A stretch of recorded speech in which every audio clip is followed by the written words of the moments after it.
সকাল সকাল ঘুম ভেঙেই দেখলাম টিপটিপ বৃষ্টি হচ্ছে। রিমঝিম বৃষ্টির শব্দে আমার ঘুম ভেঙে গিয়েছে। উঠানে এসে দেখি সুন্দর গুড়ি গুড়ি বৃষ্টি হচ্ছে। এই বৃষ্টির দিনে তো আমার খুবই ভালো লাগে। তো যাই হোক, সকাল সকাল বৃষ্টি দেখে মনটাই ভালো হয়ে গেল। তারপর আমি চলে গেলাম নাস্তা বানানোর জন্য। আসসালামু আলাইকুম এভরিওয়ান, আশা করি সবাই খুব ভালো আছেন। আজকে আমি আপনাদের সাথে শেয়ার করতে যাচ্ছি আমার সকালে আমি কি কি কাজ করি, ঠিক সেটাই। সকালে উঠেই প্রথমে আমি নাস্তা করার জন্য প্রস্তুতি নিয়ে নিচ্ছিলাম। তো হাজব্যান্ড অফিসে যাবে, যার জন্য আমি এদিকে নাস্তাটা তৈরি করে নিচ্ছিলাম। এদিকে আমি একটা ডিম ভেজে নিচ্ছিলাম। তো ডিমটা ভাজা হয়ে গেলে আমি চা বসিয়ে দিব। তো এখানে ডিমটা আমি সুন্দর করে ভেজে নিচ্ছিলাম। আমি ওকে সকালে আজকে পাউরুটি করে দিব। পাউরুটি করে দিব বলতে স্যান্ডউইচ করে দিব আর কি।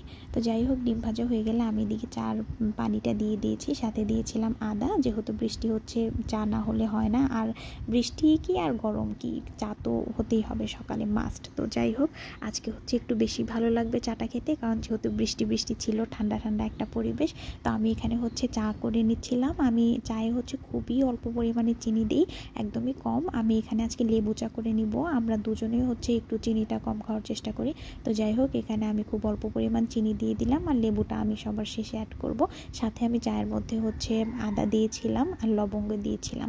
তো যাই হোক, ওদিকে চাটা এদিকে আমি নাস্তাটা তৈরি করে নিচ্ছিলাম। আমি ব্রেডের মধ্যে সস দিয়ে দিচ্ছিলাম। এখানে আমি বিভিন্ন দিন বিভিন্নটা ইউজ করি, মাঝে মাঝে জেলি ইউজ করি। তো আজকে আমার কেন জানি মনে হচ্ছে যে একটু সস দিয়ে করি। তো আমি এখানে টমেটো সসটা নিয়েছিলাম। টমেটো সসটা দিয়ে ব্রেডটা মেখে নিলাম। তারপর আমি এখানে ডিম নিয়েছিলাম, আর সাথে নিয়েছিলাম একটা টমেটো। আজকে আমার কাছে শসা ছিল না, তাই আমি টমেটো দিয়েই করেছিলাম এটা। তো যাই হোক, ডিম আর টমেটোটা দিয়ে আমি এখানে স্যান্ডউইচ করে নিলাম। এদিকে আমার চাটা হয়ে এসেছে, আমি চাটা নামিয়ে নিয়েছি। ওদিকে অনেকটা দেরি হয়ে গিয়েছে বলতে গেলে, কারণ বৃষ্টির জন্য আমারও একটু ঘুম থেকে উঠতে দেরি হয়ে গিয়েছিল। তো আমি এদিকে লেবু দিয়ে দিলাম, যেহেতু আমি লেবু চা করছি আজকে। তো লেবু দিয়ে এটা পাশে রেখে দিলাম। অন্যদিকে আমি আমার খাবারটা তৈরি করে নিচ্ছিলাম। আমি চা খাবো না, কারণ আমার ডিহাইড্রেশন হয়েছে অনেক বেশি।